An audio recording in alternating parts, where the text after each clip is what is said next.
Poster में आधा चेहरा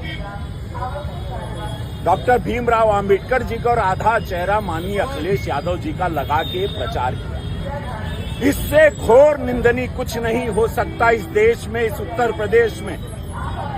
भीमराव से अपनी तुलना, बाबा साहेब से अपनी तुलना, दलित समाज नहीं, हम सभी समाज के पूजनीय हैं।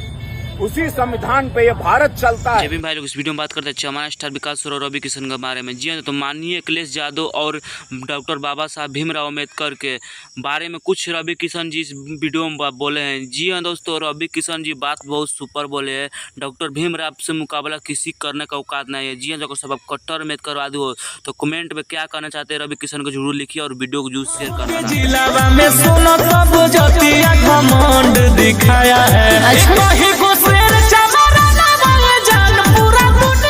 अगर आप सब कट्टर अम्बेडकरवादी हो तो वीडियो को ज़्यादा से ज़्यादा शेयर करना और मेरे चैनल को जरूर सब्सक्राइब करना और कमेंट में जय भीम नमो विधान लिखना ना भूलें।